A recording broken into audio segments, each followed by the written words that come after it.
အားလုံးပဲမင်္ဂလာပါညပုံမြင် channel မှာကြိုဆိုပါရစေဒီနေ့မှာတော့ဆရာကြီးရွှေဦးတောင်ရေးသားထားသည့်စုံတော့ဦးဆန်ရှာပေါင်းချုပ်စာအုပ်ထဲမှာခြေကျိုးငကြိုင်းဆိုသောအမှုကိုဖတ်ပြပေးချင်ပါတယ်တညတနိုင်ကျွန်တော်သည်ဦးဆန်ရှာမရှိခိုက်တွင်မဂဇင်းတအုပ်နှင့်အပြင်းဖြေ၍17နာရီခွဲသည်နှင့်စာအုပ်ကိုပိတ်ခါအိယာသို့ဝင်တော့မည်အပြုတွင်အင်းရှိတွင်မြဲထားတစ်စီးရက်၍လေကားမှတစုံတစ်ယောက်တက်လာသောခြေတံကိုကြားရလေ၏ခြေတံမှာဦးဆန်ရှာ၏ခြေတံမဟုတ်သည်နှင့်ကျွန်တော်တို့အခန်းသို့မဟုတ်ပဲအပေါ်တက်သို့တက်သွားပါစေဟုဆုတောင်းမိစဉ်တကားခောက်တံကြားသဖြင့်ထရီဖွင့်ပေးရလေ၏အခန်းအတွင်းသို့ဝင်လာသူမှာစီနိုဘာမာကုမ္ပဏီမူငွေစည်ရင်းကင်စည်ကြီးကိုပါတန်းမြင့်ဤစနီဆိုးဆိုးဖြစ်၍နှလုံးမသာမရသောမျက်နှာဖြင့်ကလထိုင်ပေါ်တွင်ပြစ်လဲကထိုင်ချလိုက်လေ၏သူတို့လင်မယားမှာကျွန်တော်နှင့်တမျိုးတည်းသာဖြစ်ကြသည့်အလျောက်ရံဖန်ရံခါကျွန်တော်ထံသို့အလဲအပတ်လာရောက်တတ်ကြရာဒိုညစ်တွင်ကဆိုးဆိုးဤမျက်နှာထားကိုမြင်ရခြင်းအပြင်အလဲတက်တက်လာရောက်ခြင်းမဟုတ်ကြောင်းသိရှိနိုင်ပေ၏ကျွန်တော်ကမေးမြန်းသဖြင့်ဆိုးဆိုးကပြောပြသည်မှာသူဤခင်မွန်ကိုပါတန်းမြင့်သည်လွန်ခဲ့သောစနေနေ့ညကလေးကအိမ်မှထွက်သွားရာယခုနေ့ညတိုင်အောင်ပြန်မလာသေးကြောင်းတနင်္ဂနွေနေ့အင်္ဂါနေ့များမှာခရစ်စမတ်ပွဲအတွက်တိုက်ပိတ်ထားတော်လဲနက်ဖြန်ဗုဒ္ဓဘူးနေ့၌တိုက်ဖွင့်မည်ဖြစ်၍ပြန်မလာခဲ့လျင်အလုတ်ပြုတ်ဖို့ရှိကြောင်း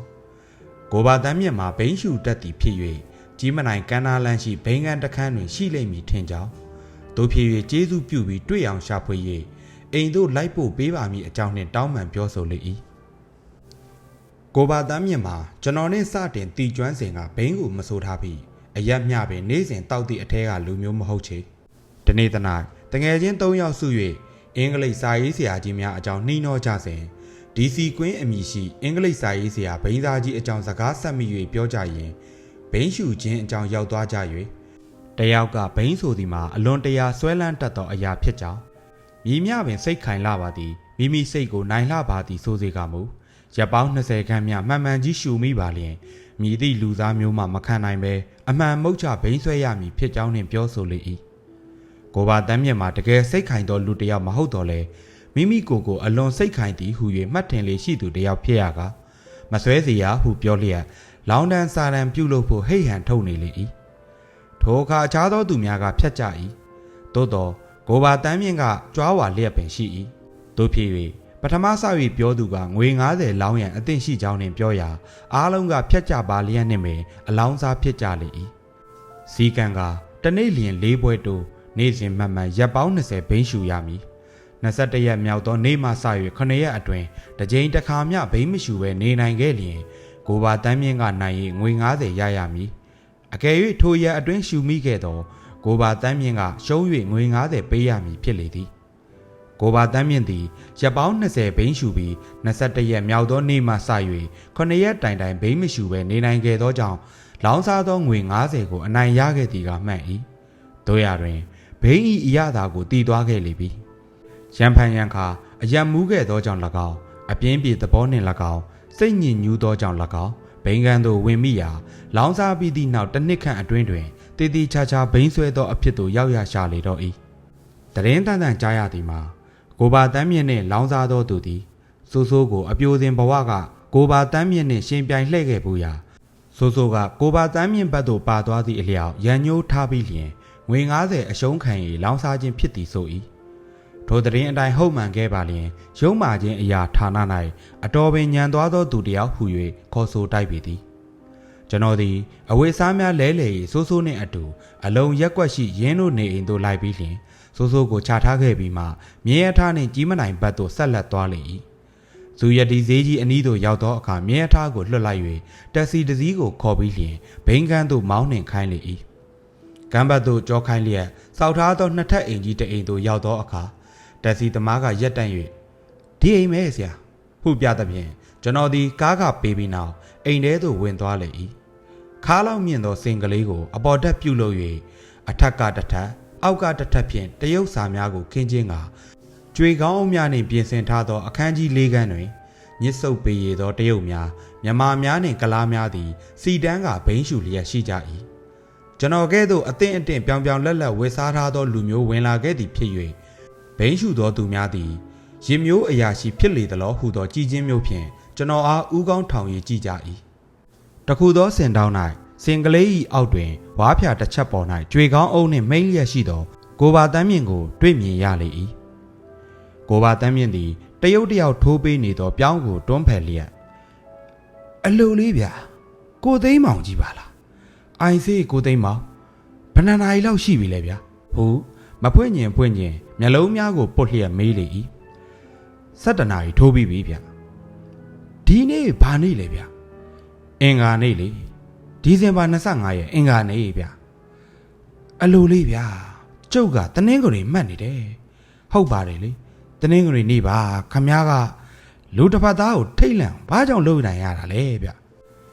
မဟုတ်ဘူးဆရာရဲ့ဒီနေ့ကအင်္ဂါနေ့ဗျနက်ပြန်ခမ ्या တို့တိုက်ဖွင့်တော့မယ်စိုးစိုးလဲခမ ्या ကိုတမျောတယ်မျောနေရှာတယ်ကိုမရှက်ဘူးလားကိုဘတန်းမြင့်ခမ ्या ဟာလွန်းတယ်လွန်တာတော့မပြောတော့နဲ့ဗျာကျုပ်လောက်မိုက်တာခွေးပဲရှိတော့တယ်ဒီလောက်ဗျာကြားတယ်မထင်မိဘူးဗျာကျုပ်ကလေ3ကျုပ်4ကျုပ်5ကျုပ်ဘယ်နှကျုပ်လို့မမှတ်မိပါဘူးလေအော်ဆိုးလင်းစိုးမရတဖားပါဆိုတာလို့ဖြစ်နေရှာတာပဲ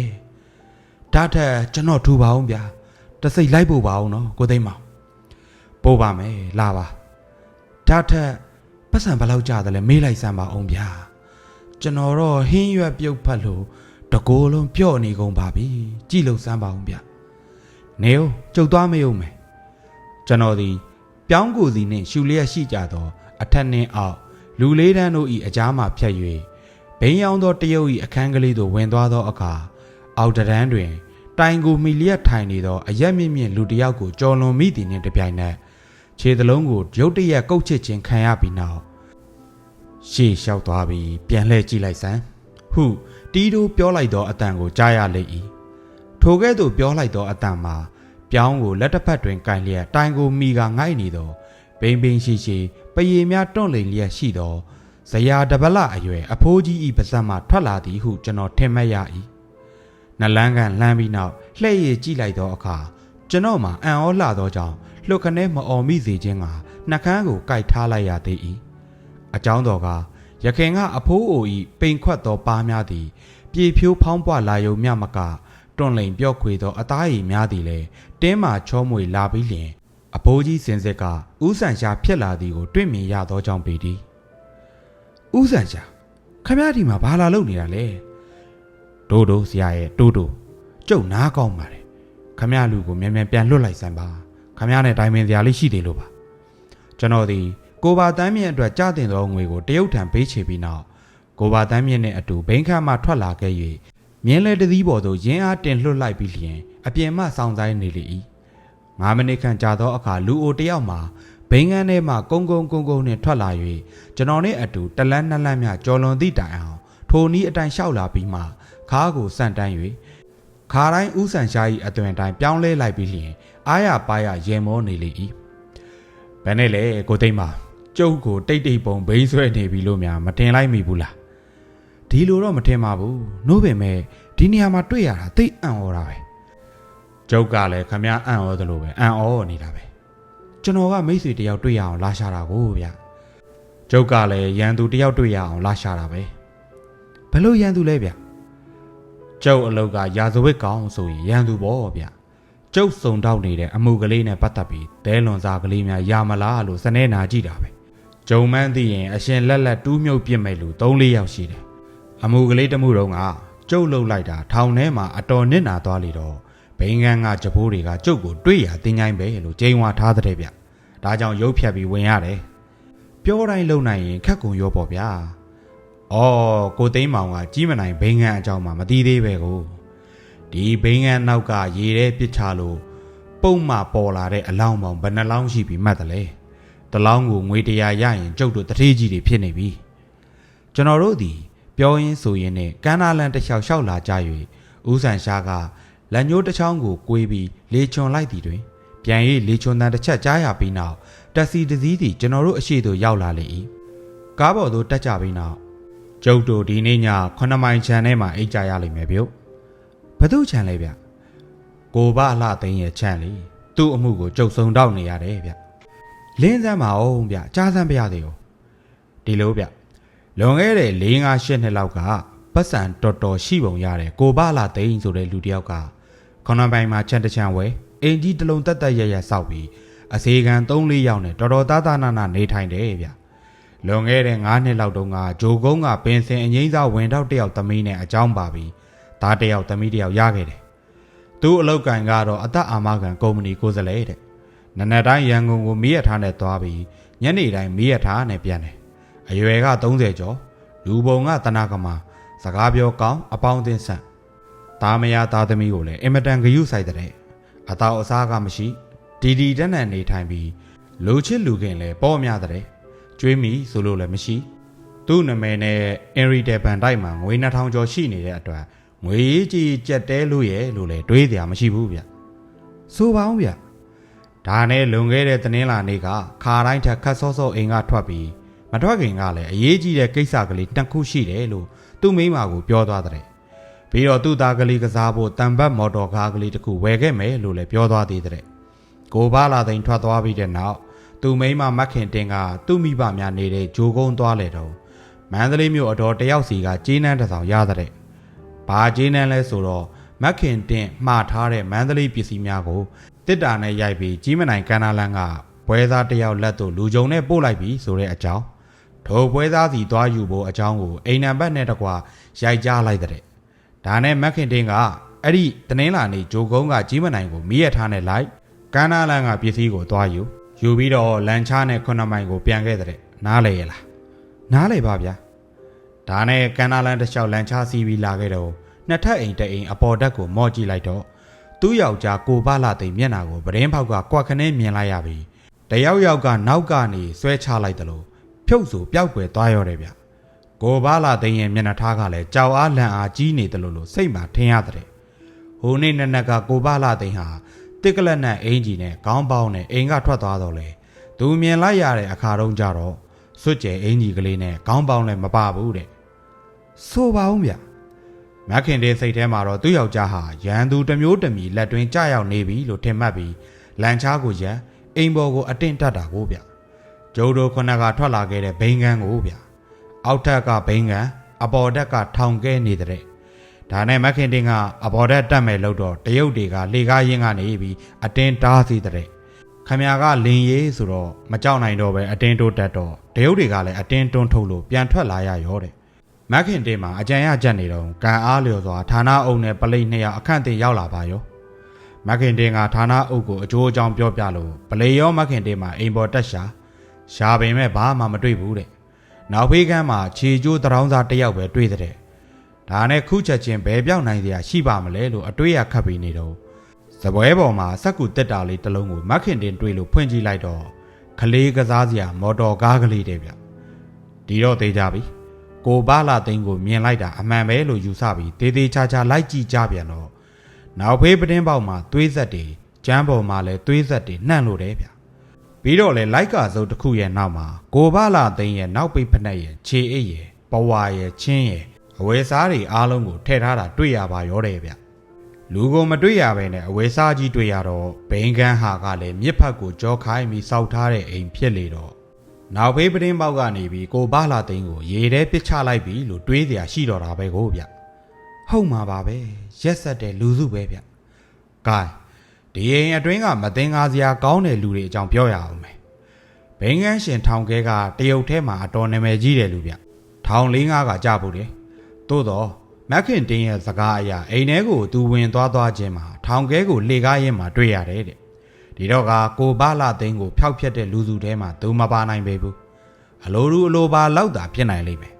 သူ့ကိုစစ်ဆေးကြည့်တော့ကိုဘာလာသိန်းဆိုတာမသိရပါဘူးတဲ့သူ့အဝတ်တွေဘယ်နည်းနဲ့ရောက်နေတယ်လဲဆိုတာကိုလည်းသူမပြောနိုင်ဘူးတဲ့အဆအဆအရာရာမှာလုံးကြီးဘူးကွယ်တဲ့အထက်ကဗျကွယ်လိုက်မယ်လေဒါတော့ဂိုင်းခြေကျိုးတရောင်းစားအကြောင်းပြောရအောင်မယ်သူ့နာမည်ရင်းကဘာကြိုင်နေဗျသို့တော့သူ့ကိုငကြိုင်ကျိုးလို့ခေါ်ကြတယ်တဲ့ရွှေဒဂုံဘုရားရောက်ဖူးတဲ့သူတိုင်းမျိုးဘတ်ဆောင်းတန်းမှာသူ့ကိုမြင်ဘူးကြပါလိမ့်မယ်သူ့မျက်နှာမှာနှစ်ဖူးကစားပြီးမေးစီရောက်ကြောတောက်ဖြတ်အမာယုကြီးနဲ့အောက်နှကန်းကအောက်ကိုတွဲအထက်နှကန်းကအထက်ကိုလန်နေတော့အမြဲသွားဖြဲနေတယ်လို့ဒိတ်ပြီးအမြင်ဆိုးတာပဲနို့ပေမဲ့လူကရှာသွက်အားသွက်နဲ့အချက်ကြအောင် ရေစရာမောစရာပြောတတ်လေတော့ပေးခြင်းကန့်ခြင်းတဲ့လူအင်မတန်များတယ်ဗျသူ့ရှိမှာခင်းထားတဲ့အဝတ်ကလေးပေါ်မှာမူးစေးမက်ဆေ့တွေဖွေးနေတာပဲကျုပ်ခဏခဏမြင်ရဘူးတယ်သပင်ကလည်းหนีလိုက်တာတွတ်လို့ပြောင်းမှုမွေးအသားကလည်းမှင်တုတ်ထားသလားအောင်းမရတယ်နက်လိုက်တာပြောင်းလို့အယောင်တစ်ဖိတ်ဖိတ်တောက်နေတာပဲအော်တိပြီပြုတ်အလေပြစ်စရန်ကတစ်သားတရားပေါ်မှာထိုင်ထိုင်တောင်းတတ်တဲ့လူဟာမဟုတ်လားအစ်စ်ပဲဒီမော်တော်ကားကလေးကိုမက်ခင်တင်တွေ့သွားတော့သူ့မှာမနေတတ်မထိုင်တတ်ကြောင်ချောက်ချဖြစ်လို့တယ်ဘယ်နည်းနဲ့မဆိုဒီဘိန်းကန်းအပေါ်တက်ကနောက်ဖေးကန်းမှာဟိုအခါကသူနေလေတော့ကိုပါလာသိန်းရဲ့အကြောင်းကိုဧကန်မုတ်ချသူသိမယ်မဟုတ်လားဗျသိရမှာပေါ့ဒါထက်သူကဘယ်နည်းနဲ့ဒီနေရာကိုရောက်နေတဲ့လေ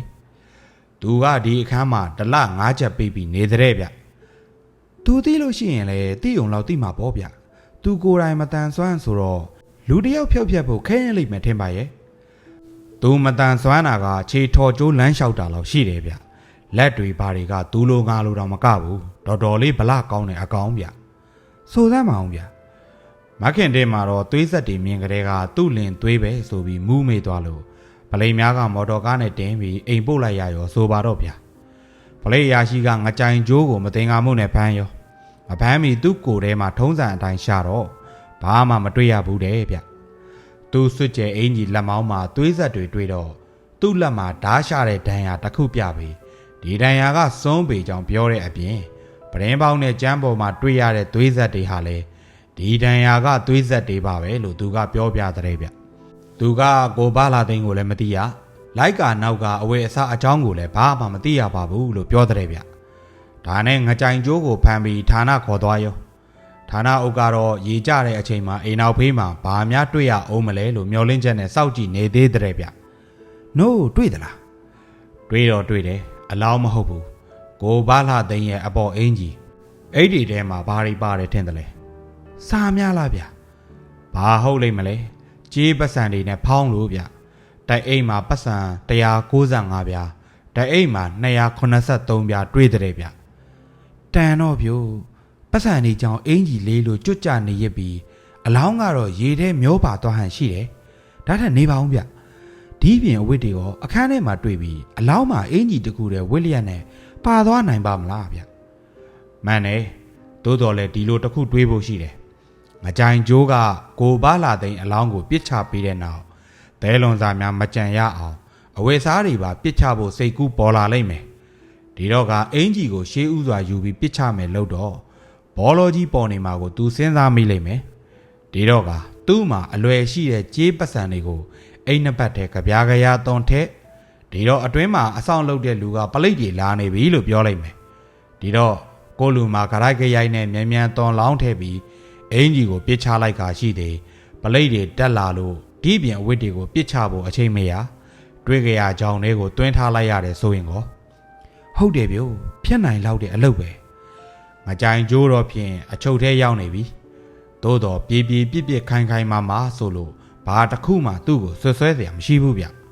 အရင်ကပြစ်ချက်ရှိဘူးတဲ့လူလည်းမဟုတ်တော့ကျုပ်တို့စုံစမ်းဖို့အချက်ဘာလဲဆိုတော့ကိုပါလာသိန်းဟာဘိန်းကန်းထဲမှာဘာလုပ်နေတယ်လဲဘာဖြစ်သွားတယ်လဲအခုဘယ်ရောက်သွားသလဲသူပြောင်းနေခြင်းနဲ့ငကြိုင်ကျိုးနဲ့ဘလို့ဆက်သွယ်ခြင်းရှိတယ်လဲဒီအချက်တွေကိုကျုပ်တို့အမှန်သိရဖို့အရေးကြီးတယ်အမှုကရှင်းမလို့နဲ့တော်တော်ရှုပ်တဲ့အမှုပဲဗျကျွန်တော်တို့ဒီ9မိုင်တွင်ရှိသောကိုပါလာသိန်းဤချန်သို့ရောက်လာကြလိမ့်ပြီအချိန်မှာ12နာရီခန့်ရှိလေသည်ကိုပါလာသိန်းဤဇနီးမခင်တင့်သည်အိယာသို့မဝင်သေးပဲကျွန်တော်တို့ဤကားတန်ကြားသည်နှင့်တပြိုင်နက်ဝရဏာသို့ထွက်ရကြိုလေ၏ဦးဆန်ရှားသည်ဓာစီသမားကိုငွေရှင်းပေး၍လွှတ်လိုက်လေ၏လေကားမှတက်လာကြမိသည်နှင့်တပြိုင်နက်လေပင်ဆန့်တန်းလျက်ရှိသောမခင်တင့်ကတရင်ကောင်းပါပါသရှင်မပါဘူးဗျို့တရင်ဆိုတော့မပါပါစေနဲ့ရှင်အစိုးလည်းမပါပါဘူးတော်ပါသေးရဲ့ရှင်ဝင်ကြပါတနေ့လုံးတော်တော်ပင်ပန်းနေရောပေါ့ကော်ဖီကိုဓာတ်ဘူးနဲ့ကျမထည့်ထားပါတယ်သုံးဆောင်ကြပါဦးဒီဟာကကျွန်တော်မိတ်ဆွေကိုသိမ်းမောင်းနဲ့ကံအားလျော်စွာအစင်းသင်းတွေ့လာလို့အပေါ်ရအောင်ခေါ်လာခဲ့ရတယ်ဝမ်းသာပါတယ်ရှင်အလိုက်အထိုက်ပဲတိခံပြီးနေထိုင်ကြပါတော့ကျမမှာစိတ်ပူလိုက်ရတာကတည်တော်မူကြတဲ့အတိုင်းကျွန်တော်တို့ကအရေးရှိရင်မြေကြီးပေါ်မှာတော့အိတ်လာခဲ့တဲ့လူစုတွေကပဲကျွန်တော်တို့အတွက်ဒုက္ခရှာဖို့မလိုပါဘူးဒါထက်ဥဆန်ရှာ ကျမတခွန်းနှခွန်းမေးစရာကလေးမေးပြရသေးရှင်မှန်မှန်ပြောပါနော်စိတ်ချပါကျမကစိတ်ခိုင်နေမိမ့်မပါတက်လားမူလားမဖြစ်တတ်ပါဘူးမှန်မှန်သာအမိတ်ရှိပါမေးပါဦးဆန်ရှာရဲ့စိတ်ထဲမှာကိုဘာလာသိန်းဟာအသက်ရှင်လျက်ရှိသေးတယ်လို့ထင်ပါရဲ့လားရှင်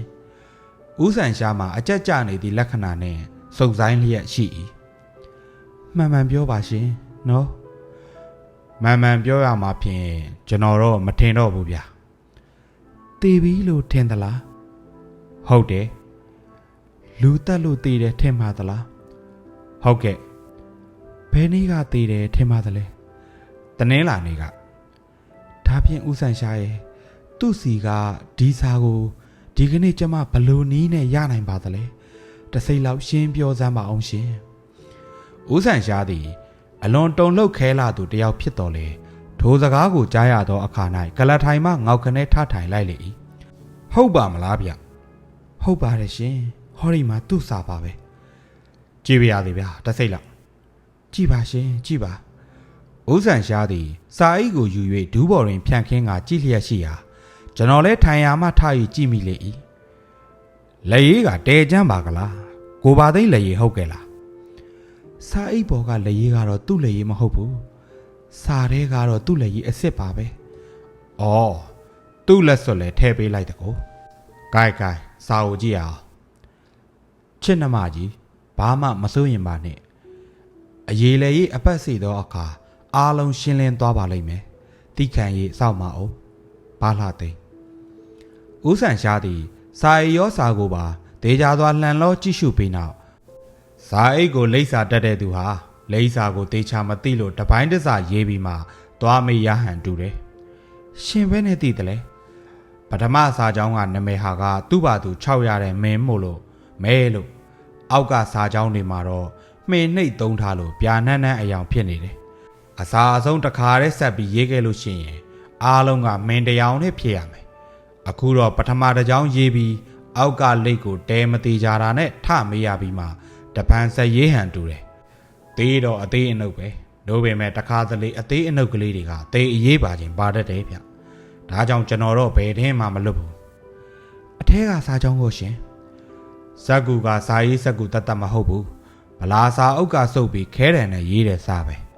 ကြီးမနိုင်စာတိုက်ကဒီကနေ့ထည့်လိုက်တဲ့စာပဲစာထည့်တဲ့လူရဲ့လက်ကပေလို့စာအိတ်ကိုပိတ်တဲ့လူဟာစေးငုံတက်ဟန်တူတယ်ကော်ကိုရှာနဲ့ရက်ပြီးပိတ်လိုက်တာစာအိတ်ကဆေးရွက်စော်နန်းနေတာပဲအသက်ရှင်လျက်ရှိသေးတယ်ဆိုတာစိတ်ချရပြီလားရှင်သူ့လေရင်မှန်ရဲ့နော်မှန်ပါတယ်လေရေးတူအောင်ရေးနိုင်တဲ့လူမရှိဘူးဆိုရင်တော့စိတ်ချရမလို့ဖြစ်နေတာပေါ့လက်စွပ်လည်းရှိသေးတာပဲရှင်လက်စွပ်ကအခါသားပဲဗျဒုလက်ကချွတ်ယူပြီးထဲလိုက်လဲဖြစ်တာပဲကိုလက်ရေးကတော့သိကြပါတယ်ရှင်သူ့လက်ရေးကိုကျွန်မကောင်းကောင်းသိပါတယ်ဒီဟာသူ့လက်ရေးအစ်စ်ပါသို့တော့တစ်ချက်ရှိသေးတယ်ဇာကိုတင်းလာနေကရေးပြီးဒီနေ့မှထဲလိုက်လို့ရှိရင်လည်းဖြစ်နိုင်သေးတယ်ဗျ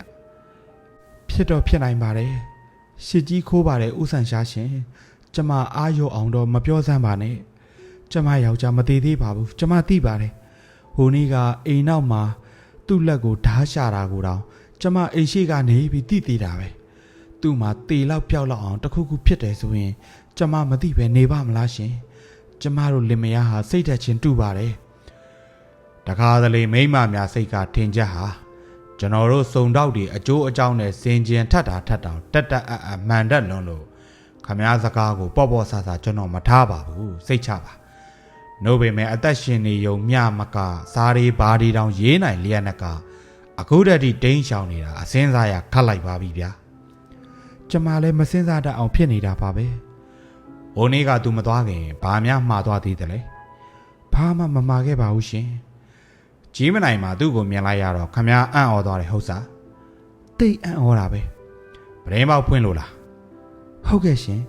။သူကခမားကိုလမ်းခေါ်လိုက်တာလား။ဒီလိုပဲမှတ်ပါတယ်။မပီမတနဲ့អော်လိုက်တယ်ဆို။မှန်ပါတယ်။လာပြီးစင်းကယ်ဖို့သဘောနဲ့ခေါ်လိုက်ပုံမျိုးလား။ဟုတ်ကဲ့ရှင်လက်ရက်ခေါ်တယ်လို့တောင်ထင်လိုက်ရတာပဲခမည်းကိုမမျော်လင့်ဘဲနဲ့မြင်လိုက်ရလေတော့အန်အောပြီးလက်မြောက်လိုက်တာဖြစ်နိုင်သလားဒီလိုလဲဖြစ်နိုင်ပါတယ် နောက်ကနေပြီးတယောက်ယောက်ကဆောင်းဆွဲလိုက်တယ်လို့ထင်သလားရုပ်ကနေပြောက်သွားတာပဲရှင်သူ့ဘာသာနောက်ကိုခုံလိုက်ခြင်းလည်းဖြစ်နိုင်တာပေါ့အခန်းထဲမှာသူ့အပြင်ဘသူမှမမြင်ရဘူးလားခြေကျိုးကြီးတော့အခန်းထဲမှာသူပဲရှိတယ်လို့ပြောတာပဲဝေထားတာကတော့စွတ်ကျဲအင်ကြီးဆိုမှန်ပါတယ်ကြီးမနိုင်ဘိန်းကန်းအကြောင်းကိုအရင်ကတခါမှမပြောဘူးလားတခါမှမပြောဘူးပါဘူးဘိန်းရှူတက်တယ်လို့ထင်သလားမရှူတတ်ပါဘူးရှင်ကိုင်းတော်တော့ပါပြီဗျအိတ်ချေပါတော့နိုင်ပြန်အလုတ်သိမ့်များမှာမလို့ဒါမေးခြင်းလို့ကျွန်တော်တို့ဒီကိုလာအိတ်ရတာပဲကိုင်းအိတ်ချေပါတော့ကျွန်တော်တို့ဒီကော်ဖီနဲ့ဘစ်စကွတ်များကိုစားတောက်ကြပြီးနောက်စင်ဝင်အောက်တင်အစေခံများခင်းချင်းပြင်ဆင်ထားသောကင်းကော့နှစ်ခုရှိရာသို့ဝင်ကြလေ၏ဦးဆန်ရှားမှမူပလက်ကလထိုင်ကြီးပေါ်တွင်ခေါင်းအောင်များဖုံများကိုစုပုံခင်းခြင်း၍ဈေးတံမိခြင်းနှင့်ဆေးဘူးများကိုလက်တန်းပေါ်တွင်အစင်သင့်တင်ထားခြင်းကိုမြင်သဖြင့်နန်းနေခတ်ခဲသောအမှုများကိုတွေးတောစိတ်ကူးသည့်အခါပြုလုပ်လေရှိသောထုံးစံအတိုင်းတညေလုံးစဉ်းစားရကြတော့မည်ဟု၍သိရှိလေ၏ကျွန်တော်သည်ကင်းကော့တစ်ခုပေါ်သို့လှည့်အိပ်၍ပလက်ကလထိုင်ပေါ်တွင်စေးငွေတထောင်ထောင်ထအောင်ရှိုက်ဖွာလျက်ရှိသောဦးဆန်ရှားကိုကြည့်ရင်အိပ်ပျော်ခြင်းသို့ရောက်လေ၏နန်းနယ်လင်းသဖြင့်မျက်စိဖွင့်ကြည့်လိုက်သောအခါဦးဆန်ရှားမှာညစ်ကအတိုင်းဆေးတံတစ်ဖွာဖွာတောက်လျက်ရှိနေသေးသည်ကိုတွေ့မြင်ရလေ၏နိုးပြီလားပြိုကိုသိမ့်မဟုတ်ကဲ့လမ်းလျှောက်လိုက်မလားလိုက်တာပေါ့ဂိုင်းဒါဖြင့်ထဗျာအဝဲလဲပြီတော့ပြည်လမ်းမကြီးတစ်လျှောက်လျှောက်လာကြစဉ်ဦးဆန်ရှာနဲ့ခမည်းမြောက်တာနဲ့ကျုပ်လဲကိုအထင်ကြီးပြီးတော်တော်ပျက်စီးနေပြီကိုသိမ့်မလူပါကြီးလုံနေလိုက်တာဒီတစ်ခါမှအပဲကွာမထူးလို့អော်ပြီးကိုထိတ်ကိုလက်သီးနဲ့ထိုးဖို့ကောင်းတော့တာပဲတစ်ချက်နှစ်ချက်တောင်ကျုပ်ထိုးမိခဲ့ပါသေးတယ်နို့နေပါဦးဗျာအခုတော့ဒီအမှုကိုခမည်းတွေးလို့ရပြီလားရပြီလို့ထင်တာပဲဟုတ်မဟုတ်ဟိုကြတော့သိရောပေါ့ဗျာလာပါထိုအချိန်မှာဦးဆန်ရှားသည်အမှုအကြောင်းကိုစက်ရည်မပြောတော့ပဲအခြားအကြောင်းအရာများကိုသာလျှင်အမြင်မပြတ်အောင်ပြောလေတော့၏ယူနီဗာစတီအနီးသို့ရောက်သောအခါအင်းစိန်မှလာသောဘတ်စကားတစ်စီးနှင့်တွေ့၍ဓာတ်စီးကြပြီးလျှင်ရန်ကုန်သို့လိုက်လာကြလေ၏ဒိန်ကြီးသေးသို့စိုက်သောအခါဦးဆန်ရှားသည်မြင်းရထားတစ်စီးကိုခေါ်၍စတူဝတ်အချုပ်ထောင်သို့မောင်းနှင်စေ၏အချုပ်ထောင်အရာရှိများသည်ဦးဆန်ရှားကိုတိကျသဖြင့်ကြီးမနိုင်ဌာနမှလူတက်မှုနှင့်ဖမ်းဖို့ထားသည့်တရားခံခြေကျိုးဘားကြိုင်ကိုတွေ့လိုကြောင်းနှင့်ဦးဆန်ရှားကပြောရာတွင်ထောင်မူကိုယ်တိုင်အချုပ်ခန်းသို့လိုက်ရပို့လေ၏အချုပ်ခန်းတကားဝသို့ရောက်သောအခါထောင်မူသည်တန်နိုင်ကြားမှလှမ်းရည်ပြသဖြင့်ကျွန်တော်ကြည့်လိုက်ရာတွင်အကျဉ်းသမားသည်ကျွန်တော်တို့ဘက်သို့မျက်နှာမူကာအိပ်ပျော်လျက်ရှိသည်ကိုတွေ့မြင်ရလေ၏အသားတပိတ်ရောင်နှင့်ဝဏ္ဏခမ်းများကဲ့သို့ထော်ရိပ်ထွက်နေသောနှကမ်းများ၏အထက်တွင်ဓမိုက်ခန့်ရှိသောအမာယုကြီးသည်မျက်နှာတစ်ခုလုံးကိုတောက်ဖြတ်ကြီးဖုံးလျက်ရှိရာကဤမြလောက်အမြင်ဆိုးသောမျက်နှာမျိုးကိုတွေ့ရခဲလာပေလိမ့်မည်ကျုပ်တို့လူကလူချော့ပြနော်ဦးဆန်ရှာဈေးလိုက်ကြောလိုက်ရရင်ဒီလောက်တောင်အယုံဆိုးမထင်ပါဘူးဗျာမှန်စမ်းတကားဖွင့်စမ်းကျုပ်လှုပ်ပေးစမ်းမယ်ထောင်မူသည်တကားတော့ကိုဖွင့်လျက်ရှိစဉ်ဦးဆန်ရှားသည်အင်ကြီးအိတ်ထဲ၌ထည့်ရည်ယူဆောင်လာခဲ့သောအဝိအထည်တို့ကိုထုတ်ယူလေ၏အကျဉ်းသမားသည်တစ်ချက်မျှလွန်ပြီးနောက်ပလက်လန်လျက်ဆက်လက်အိပ်ပျော်သွားပြန်လေ၏ဦးဆန်ရှားသည်အကျဉ်းသမားအနီးတွင်ရှိသောရေကြိုက်ထဲသို့အဝိကြီးကိုနှစ်ပြီးနောက်ဘားကြံ၏အနီးတွင်ဒူးထောက်၍မျက်နာကိုရေဆိုသောအဝိကြီးနှင့်နှစ်ချက်သုံးချက်ပွတ်တိုက်ပြီးမှခေါနံပိုင်ကကိုဘာလာသိန်းဆိုတာသူပါပဲဗျာဟုကျွန်တော်တို့ဘက်သို့လှည့်၍ပြောလိုက်၏ကျွန်တော်တို့မှာအလွန်အံ့ဩဖွယ်ကောင်းလာသောအချင်းရာကိုတွေ့မြင်ကြရလေ၏ခြေကျိုးငကြိုင်ဆိုသူ၏မျက်နာသည်တစ်သီးကိုအခွန်ခွာလိုက်ပြီးတကဲ့သို့ကွာကျသွားပြီးလျှင်တပိတ်ရောင်ထနေသောအသားသည်၎င်းထောင်ငေါလျက်ထွက်နေသောနှကမ်းများသည်၎င်းတောင်းဖြတ်အမာယုကြီးသည်၎င်းနီတွတ်နေသောစပယ်များသည်၎င်းတခါတည်းပျောက်ကွယ်သွားပြီးလျှင်မွန်မွန်ရေရေတနာကမနှင့်အသားရည်ချောမွတ်သောလူတစ်ယောက်သည်အိတ်ချင်မူတူရှိသောမျက်လုံးများကိုလက်နှစ်ဖက်ဖြင့်ပုတ်လျက်ထိုင်နေလေ၏ထို့နောက်မှမိမိအဖြစ်ကိုသတိရဟန်ဖြင့်ကိုပါလာသိန်းသည်မျက်နှာကိုခေါင်းပေါ်သို့မှောက်ကာညီးတွားလျက်ရှိလေ၏ကျွန်တော်နှင့်ထောင်မှုတို့မှာအံ့ဩခြင်းမပြေပြောက်သေးနိုင်ပဲတယောက်မျက်နှာကိုတယောက်ကြည့်လျက်ရှိကြစဉ်ဦးဆန်ရှားသည်ကိုပါလာသိန်း၏ပခုံးကိုလက်ဖြင့်ပုတ်လျက်ကိုလူနေဗျာကိုမိမကိုဖွင့်ပြီးပြောထားရင်ပြီးရောပေါ့ဗျမိမကြောင့်မဟုတ်ပါဘူးခမသားသမီးကလေးတွေကျွန်တော်ရှက်လွန်းလို့ပါသူတို့အဖေလူတောင်းစားကြီးဆိုတာသိကုန်ကြတော့မယ်အမလေးကျွန်တော်ဘက်နဲ့လောက်ရပါမယ်ဒီလိုလုပ်ပြီးတော့ပလိတ်ကိုခမားကဟုတ်တိုင်းမှန်ရာဖွင့်ပြောပါ ခမည်းအပေါ်မှာဆွဲချက်တင်စရာအကြောင်းရှိရင်ခမည်းအမှုကိုရုံးပြင်ကနာတင်ပို့ဖို့မလိုဘူးမှတ်တယ်ဒီလိုဆိုရင်ခမည်းအမှုကိုသတင်းစာတွေမပါစေရအောင်ဖုံးဖိပြီးတိုင်းပြည်ပြည်ကြအဆက်ကွဲခြင်းကတတ်တာရာကောင်းပါလေရဲ့ဗျာကိုပါလာသိန်းသည်ဦးဆန်ရှာ၏လက်ကိုဆွဲရန်လှုပ်ခါလျက်မောင်မင်းကြီးသားအခုပြောတဲ့အတိုင်းနေရာကျအောင်တစ်စိတ်လောက်စီမံပေးတော်မူပါဦးဆန်ရှာခမည်းကျွန်တော်ရှက်လိုက်ပုံတော့မပြောပါနဲ့တော့ဦးဆန်ရှားသာမဖော်နိုင်လို့ရှိရင်ကျွန်တော်ဟာကိုမဖော်ပြတော့ပဲဘာလာသိန်းကိုတတ်မှုနဲ့ခြေကျိုးငကြံအဖြစ်နဲ့ပဲစက်တိုင်တက်ဖို့တော့ကျွန်တော်ဆုံးဖြတ်ထားပါတယ်ရှက်ဖို့ကောင်းလိုက်တာခမည်းနောက်ကိုဒီအလုပ်နဲ့အတန်မွေးဖို့အကြောင်းတော့ခမည်းကိုတိုက်တွန်းဖို့မလိုတော့ဘူးထင်ပါရဲ့ဗျာ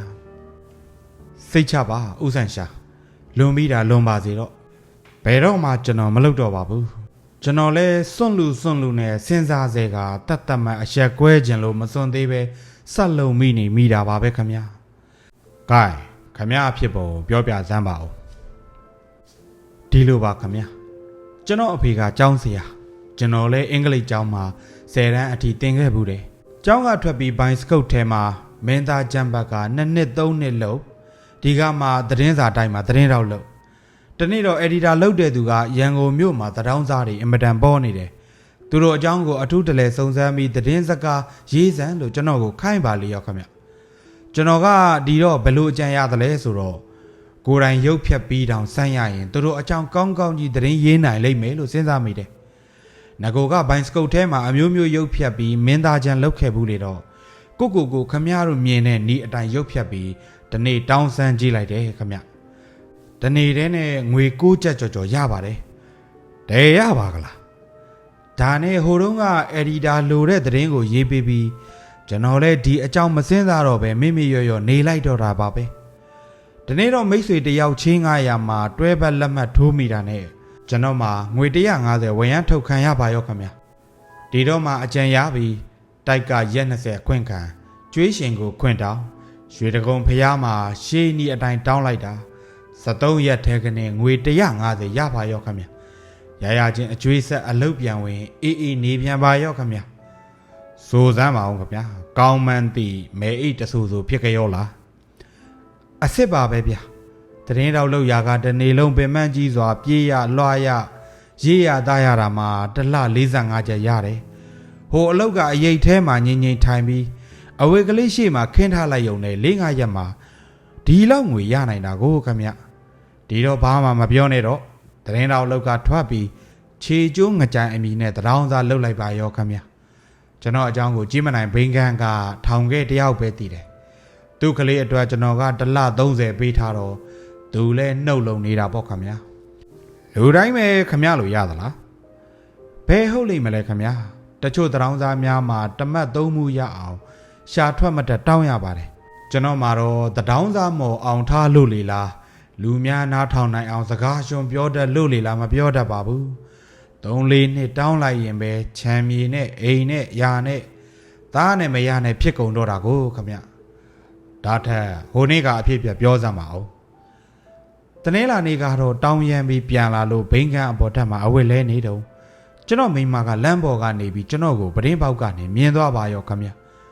ဒီတော့ကျွန်တော်လဲအံ့အားသင့်ပြီးမျက်နှာကိုရုတ်တရက်လက်နဲ့ဖုံးဘိန်းဆိုင်ရှင်ထောင်ခဲကြီးကိုအကျိုးအကြောင်းပြောပြပြီးအိမ်ပေါ်ကိုဘသူမှမတက်စေနဲ့လို့မှားထားဒီတော့တွင်မှာကျွန်တော်မိမအတန်ကိုအိမ်အောင်မှာကြားရတယ်ကြားပြီးတဲ့အိမ်ပေါ်တော့သူမတက်နိုင်ဘူးလို့အောင်းမိမိတယ်နှုတ်ပေမဲ့စိတ်ချရအောင်တရောင်းစားအဝတ်စားကိုကြပြားကြရပြန်ဝတ်မျက်နှာကိုရုပ်ဖြတ်ဘာလာသိန်းအဖြစ်နဲ့ဝတ်တဲ့အဝတ်စားတွေကိုဖျောက်ဖြတ်နိုင်ဖို့စီမံတုံးမှာပတင်းပေါက်ကိုပြာဟိပြာရာဖွင့်ပြီးလို့လက်ညက်သွားပြီးဓာရှာထားတဲ့အနာဟောင်းကသွေးတွေထွက်ဘာလာသိန်းအဖြစ်နဲ့ဝတ်တဲ့အင်ကြီးတဲ့ကြေးပစံတွေလောင်းထက်ပတင်းပေါက်ကနေပြီးရေထဲပစ်ချလုံကြီးတွေဖက်နှက်တွေလည်းဒီနည်းအတိုင်းပစ်ချမယ်လို့တော့ဖြုံးဆိုပလိတ်တွေနဲ့မက်ခင်တင်တို့တက်လာကြလို့လိုက်ကနောက်ထိုးထည့်ပြစ်လိုက်ရတာကိုခမ